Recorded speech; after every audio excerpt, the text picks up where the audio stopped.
প্রশ্নটা হচ্ছে মিওসিস না ঘটলে জীবজগতে কিভাবে বিরূপ প্রভাব পড়তো বুঝিয়ে বলো। তাহলে আমরা ফার্স্ট আগে বুঝে নিই মিওসিস কোষ বিভাজন কাকে বলে। যে কোষ বিভাজন প্রক্রিয়ায় একটা মাতৃকোষ বিভক্ত হয়ে 4টা অপত্য কোষে পরিণত হয় এবং এখানে ক্রোমোজোম একবার এবং নিউক্লিয়াস 2বার বিভক্ত হচ্ছে, তাকে বলা হচ্ছে মিওসিস কোষ বিভাজন প্রক্রিয়া। তো মিওসিস কোষ বিভাজন প্রক্রিয়ার ফলে কি হয়, জীবজগতে বৈচিত্র্য সৃষ্টি হয়, তাছাড়া প্রজাতির গুণগত বৈশিষ্ট্য বজায় থাকে বা প্রজাতির যে ক্রোমোজোম সংখ্যা সেটা কিন্তু ধ্রুবক থাকে। কিন্তু যদি মিওসিস না ঘটে তাহলে কি হবে, এটা উল্টাটা ঘটবে। মিওসিস বিভাজন না ঘটে জীবজগতে বিরূপ প্রভাব পড়বে, ক্রোমোজোমের সমতা বজায় থাকবে না এবং প্রতি প্রজন্মে নতুন প্রজাতি সৃষ্টির মাধ্যমে জীবকুলের জন্য হুমকির সৃষ্টি হবে। অর্থাৎ যদি জীবজগতে বিরূপ প্রভাব, যদি জীবজগতে মিওসিসটা না ঘটতো তাহলে কি হতো, একটা প্রজাতির যে ক্রোমোজোমটা থাকার কথা ছিল, যে ক্রোমোজোম সংখ্যা থাকার কথা ছিল, এরপরের যে বংশধর তার সেই ক্রোমোজোমটা নষ্ট হয়ে যেত। অর্থাৎ মনে করো মানুষের ক্ষেত্রেই বলি, মানুষের ক্ষেত্রে হচ্ছে ক্রোমোজোম সংখ্যা 46টা বা 23 জোড়া। যদি এর পরবর্তীতে যখন বংশবৃদ্ধি হয় তখন যদি তাদের সন্তানদের ক্রোমোজোম সংখ্যা 46 না থাকে তখন কিন্তু সেই প্রজাতির হুমকি সম্মুখীন হবে। কিভাবে, মনে করো 46টা ছিল, পরবর্তীতে তার হলো ডাবল, অর্থাৎ 46 গুণ 2 ডাবল হলো, তারপরে তার সন্তানদের ক্ষেত্রে আরো ডাবল হলো। এভাবে করে ডাবল হলে যেটা হবে, একটা মানুষ যে প্রজাতিটা আছে সেই প্রজাতির ক্রোমোজোম সংখ্যা সেম থাকবে না। যদি ক্রোমোজোম সংখ্যা সেম না থাকে তখন সে আর মানুষ থাকবে না, সে একটা অন্য প্রজাতিতে রূপান্তরিত হবে, যেটা ওই জীবের জন্য বা ওই প্রজাতির জন্য হুমকি স্বরূপ, কারণ ওই প্রজাতি আর এই পৃথিবীতে টিকে থাকতে পারছে না, প্রতিনিয়ত নতুন নতুন প্রজাতির সৃষ্টি হচ্ছে। এটা কিন্তু পুরো জীবজগতের জন্যই একটা হুমকি স্বরূপ অবস্থার সৃষ্টি করবে। ক্রোমোজোম সংখ্যার তারতম্যের কারণেই জীবজগতে বৈচিত্র্য সৃষ্টি হয়। মিওসিস হ্রাসমূলক বিভাজন, অর্থাৎ এখানে কি হয়, ক্রোমোজোম মাত্র একবার বিভাজিত হবে এবং নিউক্লিয়াস বিভাজন ঘটবে 2বার। তো ক্রোমোজোম একবার বিভাজিত হচ্ছে, অর্থাৎ কি ক্রোমোজোমটা তখন অর্ধেক হয়ে যাচ্ছে, মাতৃকোষের থেকে অর্ধেক হয়ে যায়। একটা মাতৃকোষ থেকে 4টা অপত্যকোষ সৃষ্টি হয় এবং ক্রোমোজোম সংখ্যা হ্রাস পায়। মাতৃকোষে যদি 46টা ক্রোমোজোম থাকে তখন সেখান থেকে মিওসিস কোষ বিভাজনের মাধ্যমে যে জনন কোষ সৃষ্টি হচ্ছে, যেটাকে আমরা অপত্য কোষ বলছি, সেই জনন কোষে ক্রোমোজোম সংখ্যা অর্ধেক হয়ে যাবে, অর্থাৎ 46 থেকে হয়ে যাবে 23টা।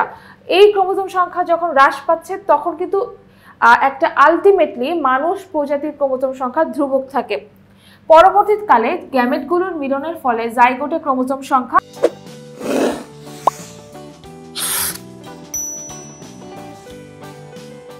মাতৃকোষের সমান হয়ে যায়। কিভাবে সমান হয়, তো মনে করো যে একটা পুংজনন মাতৃকোষ থেকে তুমি পুংজনন কোষ তৈরি হলো, যেটা হচ্ছে মিওসিস বিভাজনের মাধ্যমে তৈরি হবে। তো পুংজনন মাতৃকোষে 46টা ক্রোমোজোম থাকবে, মিওসিস বিভাজনের মাধ্যমে 46টা ক্রোমোজোম থেকে পুংজনন কোষে কয়টা আসবে বলো তো, এটার অর্ধেক আসবে, অর্থাৎ 23টা আসবে। ঠিক একইভাবে স্ত্রীজনন মাতৃকোষে 46টা ক্রোমোজোম থাকবে, সেটা মিওসিসের বিভাজনের মাধ্যমে অর্ধেক হয়ে যাবে, অর্ধেক হয়ে স্ত্রীজনন কোষে কত হবে, 23টা হবে। তাহলে এই 23টা হলো।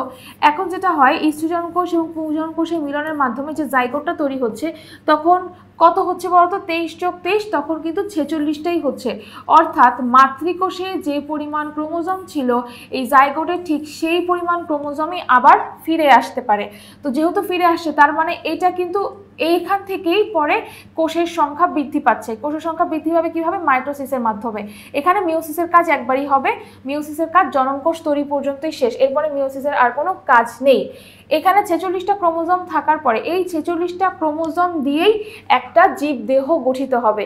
46টা ক্রোমোজোম কার, মানুষের। তার মানে এখানে যে জাইগোটটা তৈরি হচ্ছে সেখান থেকে একটা পূর্ণাঙ্গ মানব শিশুতে রূপান্তরিত হবে, যেহেতু একটা জাইগোট খুবই ক্ষুদ্র, মাইক্রোস্কোপের নিচে দেখা যায়। তো এইটা বারবার মাইটোসিস কোষ বিভাজনের মাধ্যমে একটা কোষ থেকে 2টা কোষ তৈরি করবে, 2টা কোষ থেকে 4টা কোষ তৈরি করবে, 4টা থেকে 8টা কোষ তৈরি করবে। প্রত্যেকটা কোষেই কিন্তু ক্রোমোজোম সংখ্যা 46টাই তখন থাকে এবং এইভাবে যখন চলবে তখন কিন্তু একটা পূর্ণাঙ্গ মানব শিশু রূপান্তরিত হবে এবং সেখান থেকে কিন্তু একটা মানব দেহ পাওয়া যাচ্ছে এবং যেখানে ক্রোমোজোম সংখ্যাটা কিন্তু 46টাই হচ্ছে, সেখানে কিন্তু আর ডাবল হচ্ছে না। যদি এখানে মিওসিস না হতো, অর্থাৎ মিওসিস যদি না হতো তাহলে জনন কোষে অর্ধেক সংখ্যক ক্রোমোজোম থাকতো না, অর্ধেক সংখ্যক ক্রোমোজোম না থাকলে জাইগোটে মাতৃকোষে সমান ক্রোমোজোম পাওয়া যেত না। ফলে যেটা হতো, ক্রোমোজোম সংখ্যা বারবার ডাবল হতো, তারপরে সেখান থেকে 4 গুণ হতো, এইভাবে করে বারবার বাড়তে থাকলে তখন আর মানব শিশুতে রূপান্তরিত হতে পারতো না, অন্য কোনো প্রজাতিতে চেঞ্জ হয়ে যেত। এটাই হচ্ছে এই প্রশ্নের মূল কথা। দেখো এখন এর পরের প্যারায় লেখা আছে যদি না হয় মিওসিস তাহলে কি কি ঘটতে পারে, যেটা আমি তোমাদের বুঝিয়ে দিলাম। যদি মিওসিস বিভাজন না ঘটতো অর্থাৎ ক্রোমোজোমের হ্রাস না ঘটতো তাহলে গ্যামেটগুলোতে মাতৃকোষের সমান ক্রোমোজোম থাকতো এবং নিষেকের ফলে জাইগোটের ক্রোমোজোম মাতৃকোষের দ্বিগুণ হতো, যার ফলাফলস্বরূপ পরবর্তী প্রজন্মে এই দ্বিগুণ মাতৃকোষের চেয়েও দ্বিগুণ সংখ্যক ক্রোমোজোম বিশিষ্ট কোষ সৃষ্টি হতো, অর্থাৎ জীবের বৈশিষ্ট্যের আমূল পরিবর্তন দেখা দিত।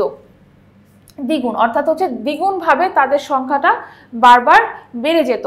তাহলে সকল আলোচনা সাপেক্ষে কি বলা যায়, ক্রোমোজোমের সংখ্যা সমতা রক্ষায় মিওসিস বিভাজন গুরুত্বপূর্ণ, তা না ঘটলে জীবজগতে বিরূপ প্রভাব পড়তো। তাহলে আমরা কি বুঝতে পারলাম, অবশ্যই আমাদের জীবজগতের গুণগত স্থিতিশীলতা বজায় রাখার জন্য বা প্রজাতির ক্রোমোজোম সংখ্যা ধ্রুবক রাখার জন্য মিওসিস কোষ বিভাজনের প্রয়োজন রয়েছে। তাহলে এই প্রশ্ন উত্তর যখন আসবে প্রথমে বলবা মিওসিসের গুরুত্বটা কি, তার পরের প্যারায় বলতে হবে মিওসিস যদি না ঘটতো তাহলে কি কি ঘটনা ঘটতো। আশা করি তোমরা এর উত্তরটা ভালো করে বুঝতে পেরেছো।